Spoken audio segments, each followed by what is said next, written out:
Hi, folks, and welcome to a brand new episode of FinMet Mondays. Thank you so much for tuning in. On the domestic front, there's been quite a lot of action, so to speak. I think what we've been seeing is there was an announcement of fresh invitations for TRQ allotment of gold under SEPA, and there's been a little bit of back and forth as to what the announcements are supposed to suggest and how participants have been taking it.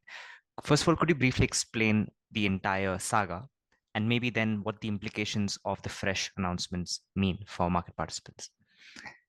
Yeah, I think let's talk about the situation right now. So the situation right now is the fresh allocations of TRQs are open right now till 7th of May, and so folks have 7 days to apply. People who've already applied, their allocations would be given based on they don't need to apply again.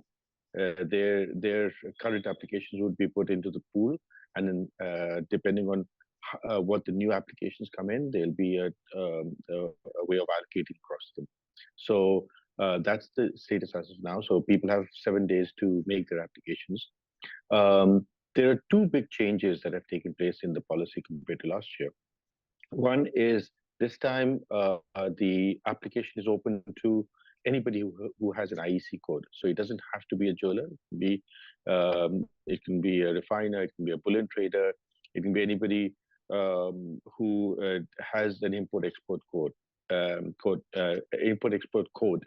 And so that what it means is that there's a wider range of applicants expected. And the second big change is that last year they had allocated the quota on a quarterly basis, and this year there's one quota for the whole year, and so people can use it as they wish or as the markets move. So the implications really are that there will be a whole host of new applicants. We expect between 400 to 500 applicants. We expect well in excess of 140 tons to be applied for. Yeah. So people will get lesser than they applied for, and so you'll see many more. In the previous situation, 78 people had got allocations, but now I think we can expect well over 200 or 300 applications to come in, and so there'll be far more importers of gold through the SEPA route than we've seen in the past. Understood. And how do you think that changes the trading activity on the domestic front, right? We've been seeing a surge in domestic gold prices because of the high import duties last year.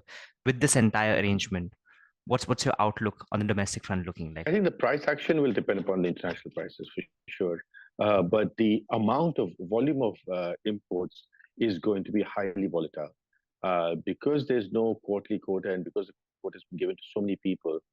Whenever there is parity, suddenly everyone is going to rush towards importing, and when there's no parity, everyone's going to withdraw. So you'll find this feast and famine kind of situation taking place. So you can expect imports to be very volatile in the coming months. Talking about international prices, we've been seeing gold struggle around the 2000 level, especially in on comics.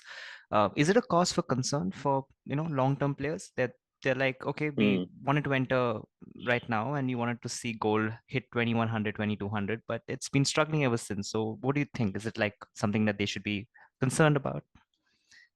Well, Sean, I think it is. It's a matter of which is consternation, not if not concern. I think people in the market are looking at it from both sides. On the one hand, it's not been able to comprehensively break 2000, but it's not retreating either. It tried to retreat, and it was well supported at 1980, 1960 levels. So it seems that we're in a range, but yet we're moving between the top and bottom edge of the range, between let's say 1960 and 2000, up and down. So it's certainly interesting. I suspect there'll be either of two things happen. Either we'll go into a May lull where nothing happens for a few weeks, or we have a situation where there's a violent break because of some news or some external, some external change, which will make the market move in one direction. And if that happens, it'll just break up or go down suddenly by $50 or $70. So you'll have either of both. We'll have to see what happens. Yeah. Well, thanks, Sunil. The insights today were quite valuable, I think, especially for people who are more interested in how it's playing out in the domestic fund. We'll catch up again, definitely for next Monday. But till then, see you again. See you again. Bye.